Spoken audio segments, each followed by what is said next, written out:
Bonjour, comment ça va? J'espère que tout va bien pour vous. Donc, toujours dans le cadre de la formation à distance, on va continuer une vidéo, module comptabilité. Dans la vidéo précédente, on a traité la facture et les réductions sur facture, à savoir les réductions commerciales et les réductions financières. Dans cette vidéo, on va traiter la facture avec les majorations. Les majorations, c'est-à-dire les éléments qu'on fait s'ajouter en aide commerciale. Ces éléments sont la TVA, c'est-à-dire la taxe sur la valeur ajoutée, les frais de transport, les emballages. Mais aujourd'hui, on va traiter la TVA. Donc, la TVA, c'est une taxe sur la valeur ajoutée.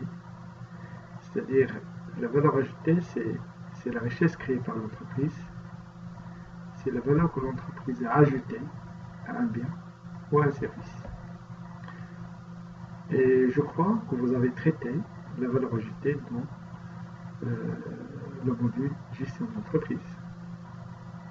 En termes comptables, la valeur ajoutée, c'est la production de l'exercice moins la consommation de l'exercice.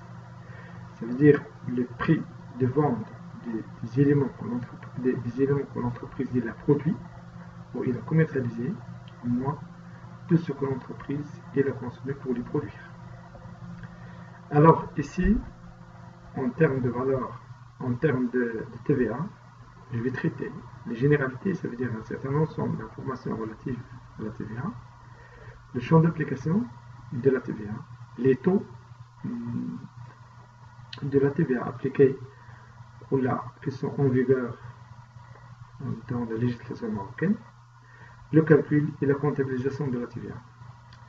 Mais sachez bien que ici, je vais traiter la TVA du point de vue comptable, mais ça n'empêche pas que je vais vous donner un certain ensemble d'informations concernant la fiscalité de la TVA. Mais je ne vais pas rentrer dans les détails, car le détail, c'est un cours de fiscalité, ce qui va prendre beaucoup de temps. Donc ici, je vais les traiter du point de vue comptable, mais en donnant des explications nécessaires pour savoir de quoi il s'agit. J'ai dit que les majorations, ce sont le transport, la TVA et les emballages, mais le transport, plutôt, la TVA est considérée comme l'élément principal des majorations. Cette TVA, c'est une taxe, c'est un impôt. Donc, en termes fiscaux, il y a une différence entre impôt et taxe que l'entreprise collecte, mais qu'elle doit reverser à l'État ou au trésor public. La TVA est un impôt indirect parce que dans la fiscalité, il y a des impôts directs et des impôts indirects. Les impôts directs, ce sont des impôts qu'on paye tout en le sachant, avec une déclaration. Les impôts indirects, c'est un impôt qui est une déclaration. La TVA, c'est un impôt sur la consommation. Ça veut dire qu'il est sur toutes les dépenses, c'est-à-dire la majorité des biens et des services qu'on consomme, donc c'est un impôt sur la consommation. Il est payé par le consommateur. Ça veut dire le consommateur, le mustahlik, qui يتحمل la TVA. Et donc, la TVA, c'est un élément qui est intégré, qui est compris dans le prix, qui est supporté par le consommateur. Mais la TVA, il est collecté par l'entreprise. Mais l'entreprise, à son rôle, il doit la reverser à l'État. Mais qu'est-ce qu'il doit reverser? Il doit reverser juste la TVA sur la taxe sur la valeur ajoutée. Ça veut dire la taxe qui correspond à la valeur que l'entreprise a ajoutée. Pardon. Et cette valeur ajoutée, c'est comment on arrive à la déterminer. C'est-à-dire que ce que l'entreprise a produit, moins ce que l'entreprise a consommé. Alors que toute entreprise, elle réalise des opérations d'achat et de vente. Donc, lorsqu'une entreprise achète quoi que ce soit, il paie une TVA sur ses achats. Donc, on parle de la TVA qui a couvert les achats. Et l'entreprise, il revend ou il réalise des ventes. et sur les ventes, l'entreprise collecte une TVA. Donc ici, on parle d'une TVA sur achat et d'une TVA sur vente. Donc la TVA sur vente, il est collecté par l'entreprise, c'est l'argent de l'État qui est détenu par l'entreprise, et par conséquent, il constitue une dette de l'entreprise vis-à-vis de l'État. Et la TVA sur l'achat, c'est une TVA que l'entreprise a payée, mais à ce niveau, l'entreprise n'est pas un consommateur, donc ce n'est pas elle qui devra payer la TVA, c'est le consommateur. Mais elle a payé à la place du consommateur. Donc, cette TVA sur achat est considérée pour l'entreprise une créance sur l'État. Donc, en fin de compte, on trouve que l'entreprise a une dette vis-à-vis de l'État, elle a une créance sur l'État. À la fin du mois ou à la fin du trimestre, on doit essayer de régulariser la situation. Qui doit payer l'autre? Est-ce que c'est l'entreprise qui va payer à l'État ou est-ce que l'État qui va essayer de rembourser l'entreprise? Et ceci, on doit le savoir en faisant une comparaison entre la TVA sur les ventes et la TVA sur les achats. Alors, je m'explique en arabe. En fin de mois, le trimestre, l'État رتب l'entreprise تعطيها la TVA اللي جمعت اللي هي la TVA sur les ventes. هذيك la TVA sur les ventes هو فلوس ديال الدولة اللي شديتهم l'entreprise. Mais l'entreprise قبل ما تخلص هذيك la TVA تقول l'État أنا شريت وخلصت la TVA. L'État il va lui dire تقول لها قطعي داكشي اللي خلصتي. إذا دابا l'entreprise غترجع دير غتشد la TVA sur les ventes اللي جمعتها غتنقص منها la TVA sur les achats و le reste غتعطيه للدولة. إذا هذاك لو ريست اللي غنعطيو للدولة هي la TVA sur la valeur ajoutée. Alors, la TVA elle est introduite au Maroc au 1er avril 1986 dans le cadre de l'ajustement structurel اللي هو le plan d'ajustement structurel اللي دار المغرب. وكاينه واحد لا ريفورم فيسكال واحد الاصلاح جبائي وفي هذاك الاصلاح الجبائي دخلت لا تي في قبل من لو 1 افريل 86 ما كانتش عندنا لا تي في كانت عندنا ان تاكس سور لو برودوي اي سيرفيس. الوغ لا تي في دابا علاش غادي نخلصوها علاش كتخلص سي سون شون جو في ديليميتي غنحدد المجال التطبيقي ديال لا تي في اللي هو لي شون دابليكاسيون دو لا تي في. لا تي في frappe toute opération de nature industrielle, commerciale, artisanale, ou relevant de l'exercice d'une profession libérale. Alors, il faut que cette opération soit une opération accomplie au Maroc. Ça veut dire, l'opération du Canada, c'est un jour à l'étranger. Donc, il faut que l'opération doit être accomplie au Maroc, quel que soit le statut et la nationalité de son auteur. Ça veut dire que l'opération, quel que soit le statut dialogue, il faut une personne physique, une entreprise individuelle, je ne sais pas, une société, n'importe quoi. Et هذيك l'opération راه داخله في المجال ديال لا تي في راه هذيك l'opération غتكون فيها غنطبقوا عليها لا تي في. الا ما كانتش وكل كو سوا لا ناسيوناليتي ديالو يكون مغربي ولا يكون ما يكونش مغربي ماشي مهم. ليسونسيال كو هذيك l'opération اللي دارت تكون une opération اللي عندها طابع تجاري صناعه التقليديه او المهن الحره وتكون une opération اللي دارت في المغرب اللي اكومبلي او ماروك كيل كو سوا كيما بغا يكون الاطار القانوني ديال الشخص ديال لا بيرسون اللي دار لوبيراسيون ولا كيما بغات تكون الجنسيه ديالو يكون مغربي ولا ما يكونش مغربي. également les opérations d'importation, toute importation elle est imposable à la TVA. Alors ici احنا حددنا المجال التطبيقي للشان d'application de la TVA. La plupart des opérations économiques et commerciales sont aujourd'hui soumises à la TVA. La plupart, faites attention, la plupart des opérations économiques et commerciales sont soumises à la TVA. Ce n'est pas toutes les opérations économiques et commerciales. Cependant, certaines opérations économiques n'entrent pas dans le champ d'application. Il y a des opérations qui ne rentrent pas dans le champ d'application de la TVA. Alors, كما غادي نشوفوا في هذا الشيما on trouve les opérations économiques هما كاع هادشي اللي كيرجع للاقتصاد هادو هما l'ensemble des opérations. هاد l'ensemble des opérations تتقسموا كاين des opérations qui rentrent dans le champ d'application de la TVA اللي هما les opérations industrielles, commerciales, artisanales ou professions libérales. وكاين les opérations ici qui ne rentrent pas dans le champ d'application اللي هما les opérations agricoles. إذن tout ce qui se rattache à l'agriculture ما داخلش فيه la TVA. Et les opérations civiles, les opérations civiles. Vous savez très bien, de tout droit commercial et droit civil, de tout ce que les opérations commerciales, les opérations civiles.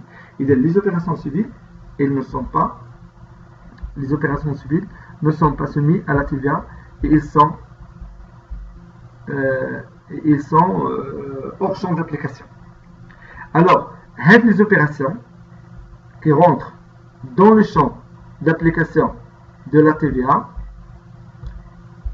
les opérations qui rentrent dans le champ d'application de la TVA, qualifient les opérations, quasiment des opérations imposables.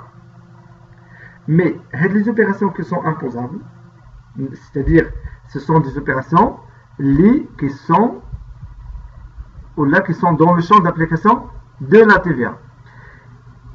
Peut-être le juge qu'il y a des opérations imposables à la TVA ou qu'il y a des opérations exonérées. Exonérées, c'est-à-dire ce sont des opérations qui sont dans le cadre d'application de la TVA ou dans le champ d'application de la TVA, mais ils sont exonérés par disposition de la loi. Ça veut dire la loi, il les a exonérés. L'exonération s'explique par des raisons économiques ou des raisons sociales.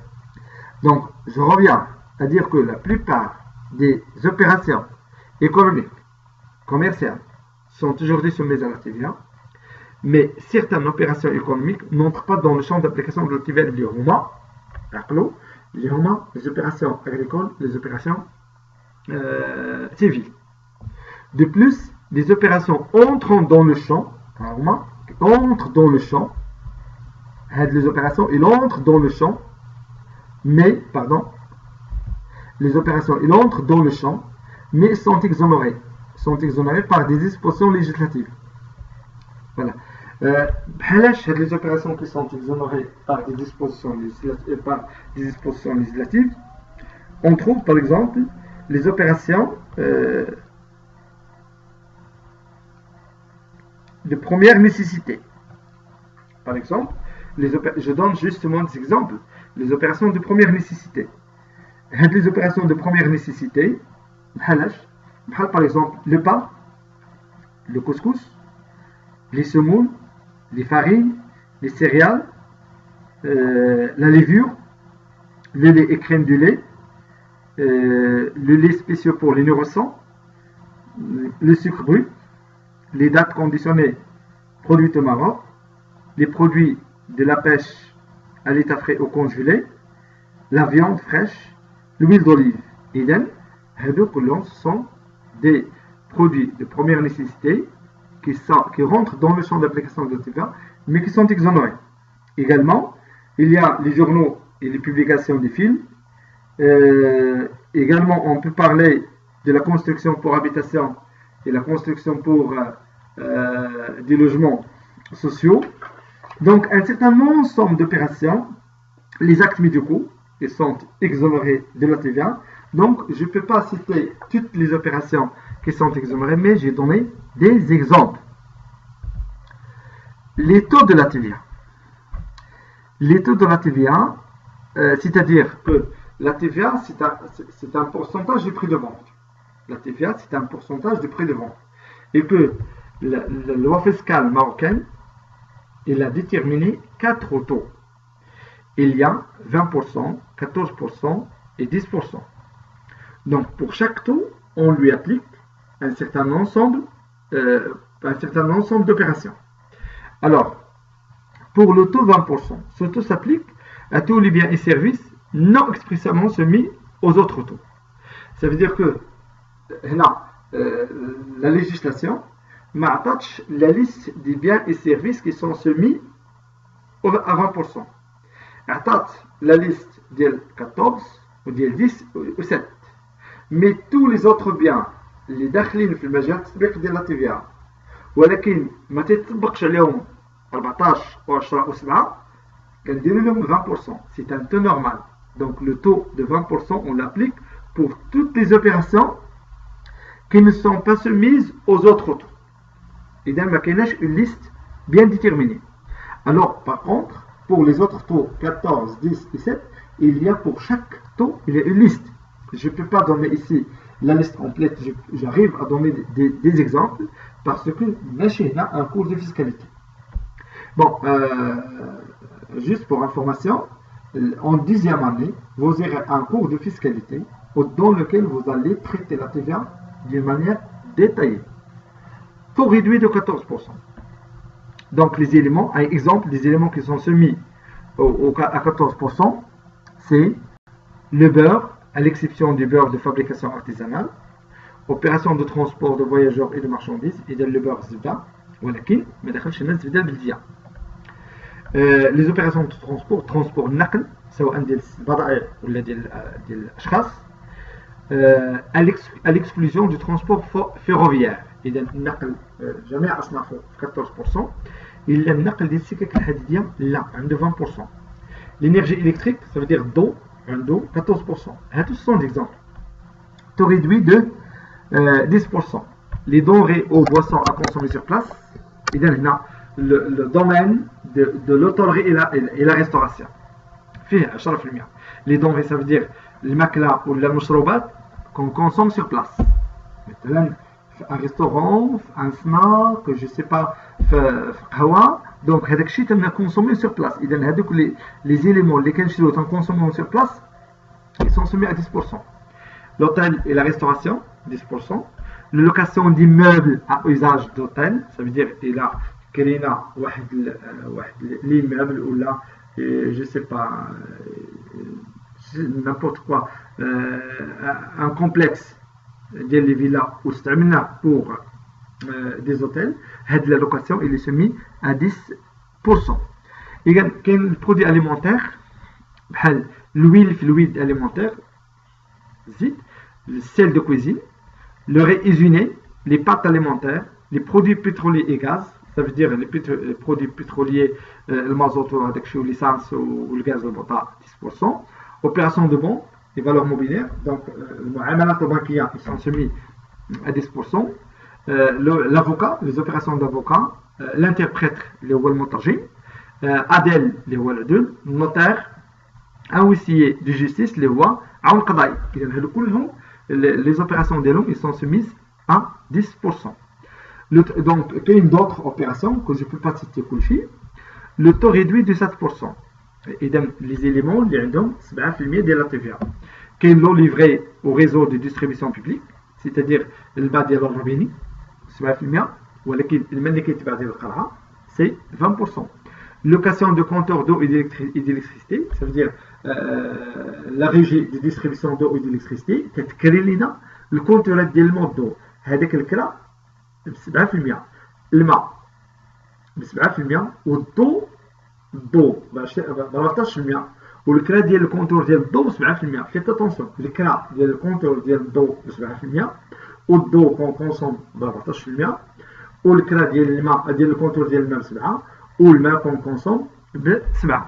لي برودوي فارماسيوتيك اذا الدواء مي كاينين بعض الادويه اللي ما فيهمش لا تيفيا. فورنيتور سكولير اللوازم المدرسيه. Le sucre, ولكن هنا le sucre اللي كيجي من البيتخاف الشمندال وقصب السكر مي السكر الصناعي اللي كنسمعوا لا السكر الصناعي اللي كيجي من برودوي اندستريال ماشي اباز دو بيتخاف et de la canne à sucre il est هذاك بوحدو. Les conserves de sardines, le lait en poudre destiné à l'alimentation animale, le lait en poudre wanido, ça veut dire le flip de l'orge. Il y a d'autres éléments. Donc voilà, j'ai cité des exemples des biens qui sont soumis au taux de TVA de 20%, de 10%, de 14% et de 7%. Comment on calcule la TVA? Donc, la TVA, c'est le montant, le prix de vente, le service, le produit, le travail, fois le taux de TVA. Et si le montant de la TVA égale le montant en taxe multiplié par taux de TVA.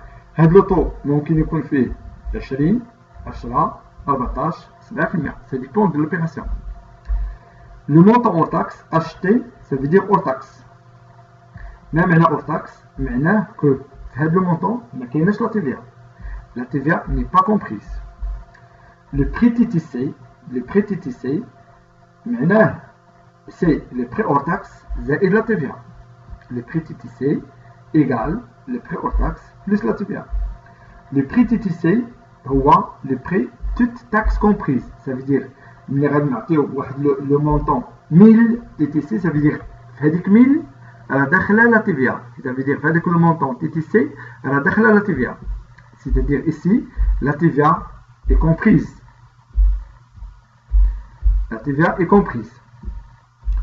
Le prix TTC est égal. Le prix hors taxe sur le prix TTC, c'est le prix hors taxe, pardon, multiplié par 1 plus T. Et là, soit quand on dit le prix TTC est égal le prix hors taxe zaïd la TVA, soit on dit le prix TTC est égal le prix hors taxe multiplié par 1 plus le taux de TVA. Maintenant, il a dit le prix hors taxe 1000, on dit un taux de TVA 20%, et donc le prix TTC, on dit 1000 fois 1,2. 1,2 il y a 1 plus 0,2. 0,2 il y a 20%. Avec T, c'est le taux de TVA. Le prix hors taxe, il a pris le prix hors taxe en fonction de prix TTC. Et donc là, on va dire l'opération mathématique. On dit le prix hors taxe est égal le prix TTC sur 1 plus T. D'ailleurs, le prix hors taxe, c'est le prix TTC sur 1 plus le taux de TVA. Maintenant, on a un taux de TVA de 14%. Donc, pour déterminer le prix hors taxe, on a le prix TTC au temps à la 14. Voilà, c'est très simple. Ce sont des opérations mathématiques. La comptabilisation de la TVA. La TVA est pour le client, ça veut dire qu'il y a l'entreprise qui et pour le client déclare la TVA. Donc, pour lui, avec la TVA, c'est une créance sur l'État. Et donc, la créance, c'est un compte de créance. Donc, on sait très bien que les créances, c'est la classe 3. Alors, la classe 3, elle a un compte, les rois 34,55 est à TVA récupérable. TVA récupérable, elle est TVA récupérable, لأن هاد لا TVA اللي كل كليون خلص غادي ترجع ليه. علاش غترجع ليه؟ لأنه سي با ان كونسوماتور خلصها في بلاصة الكونسوماتور إذا خص ترجع ليه لا TVA ديالو. C'est pour cette raison il constitue une créance qui doit être portée au débit du compte 34,55 est à TVA récupérable et voilà on a débité le compte. Pour le fournisseur, ça veut dire la vente. Et donc, le fournisseur, il est de la TVA. Ou la TVA, mais c'est flux de là. Donc, la TVA est considérée pour le fournisseur, ou au niveau de la vente, une dette vis-à-vis de l'État. Donc, c'est le flux. de la dette vis-à-vis de l'État. فين كنسجلها في ان كونت 44. علاش 44؟ لان في لا كلاس 4 كاين عندنا سي لو باسيف سيركيلون سي لو كونت دي ديت. اذا 44 55 ايتا تي في ا فاكتوري. منين جات هاد فاكتوري؟ لان لو فورنيسور هو اللي كيعطي لا فاكتور وفي هذيك لا فاكتور il doit signer la TVA. اذا هذيك لا TVA qui a été signée dans la facture. اذا هاد لا TVA c'est une dette. اذا خصنا نكريديتيو لو كونت ديالها. هاد لا TVA est une dette donc خصنا نكريديتيو لو كونت ديالها. علاش؟ لان c'est une ressource. اذا c'est pour cette raison qu'on a crédité le compte de TVA facturé. Donc maintenant, pour résumer, lorsque on a une facture et dans cette facture il y a une TVA, cette TVA il est calculé sur le prix de la marchandise. Le prix de la marchandise, quand on le multiplie par le taux de TVA correspondant, chez le client, avec le montant de TVA, il est porté dans le compte 34,55 est à TVA récupérable, débité. وعلاش ديبيتي؟ لأن هنا c'est une créance ou la créance c'est un emploi. وقلنا بأن lorsque un compte joue le rôle d'un emploi dans une opération, il est débité. هنا chez le fournisseur عنده une TVA facturée. La TVA facturée, c'est une dette, ou la dette, c'est une ressource. Donc, c'est pour cette raison qu'on a crédité le compte TVA facturé. Selon le principe d'enregistrement, lorsqu'un compte joue le rôle d'une ressource dans une opération, ce compte, il est crédité. Ici, on a un exemple. Ashraf, qui est fournisseur, Mouad est un client, sont en relation d'affaires. Au cours du mois de mars 2020, ils ont réalisé les opérations suivantes. Le 10 mars, Ashraf adresse à son client Mouad la facture du doigt numéro, marchandise, et ainsi de suite. Travail à faire, établir les factures et enregistrer les opérations dans le journal de Mouad, le client, et Ashraf, le fournisseur. Donc, je vais établir les factures. La première facture de Mouad. Alors, ici, on a l'entête de la facture. Ashraf, c'est le fournisseur. On doit mettre Ashraf et son adresse. La facture numéro 15. Ici, c'est la date le 10 mars. Ici, c'est doigt, c'est une facture doigt. Et le client Mouad. Donc, le corps de la facture. On a la marchandise 15 000 dirhams. On a une remise de 10%. Donc, pour calculer la remise, c'est 15 000 fois 10 sur 100, c'est-à-dire 1500. On va en déduire la remise, donc 15 000 moins 1500, c'est-à-dire le net commercial est 13 500. Alors, ça fait c'est la seule réduction là. Là, TVA, 20%. Donc, pour calculer la TVA, c'est le net commercial 13 500, multiplié par 20 sur 100, ça va donner 27 000. La TVA, c'est une majoration, on va dire Z. Donc, pour déterminer le net à payer TTC, c'est le net commercial plus 27 000, ça va donner 16 200. Pour la deuxième facture, on a toujours Ashraf, c'est le fournisseur, la facture numéro 20, la date c'est le 18 mars, doigt, ça veut dire c'est une facture doigt pour le client Mouad. On a une marchandise, la marchandise 30 000 dirhams. On a une remise de 5%, c'est 30 000 fois 5%, ça va donner 1500 dirhams. Le net commercial, c'est 30 000 moins 1500, 28 500. On a une deuxième remise, 10%. Donc, pour calculer la remise, c'est 28 500 fois 10 sur 100, ça va donner 2850. Pour calculer le deuxième net commercial, c'est 28 500 moins 2850, 25 650. Le escompte de 1%, fois 1 sur 100, le net financier, c'est le net commercial, moins l'escompte, le montant 25 393,50. Donc ici, je vais calculer la TVA, c'est le net financier fois 20 sur 100 qui va donner 5078,7. Le net à payer TTC, c'est le net financier plus la TVA, ça va donner un net à payer TTC. Donc voilà, on a calculé les factures, on a présenté les factures. J'espère de refaire ces calculs, pour savoir comment on fait ces calculs et vous essayez de faire la comptabilisation. Et dans la prochaine vidéo, je vais présenter la comptabilisation de ces factures. J'espère que vous avez bien assimilé, que vous avez bien compris, mais je vous demande, si vous avez vu la vidéo et vous n'arrivez pas à comprendre les choses, de me demander et de me poser des questions afin qu'on arrive à maîtriser les techniques de la facturation. Merci bien pour votre attention, bon courage et à la prochaine fois.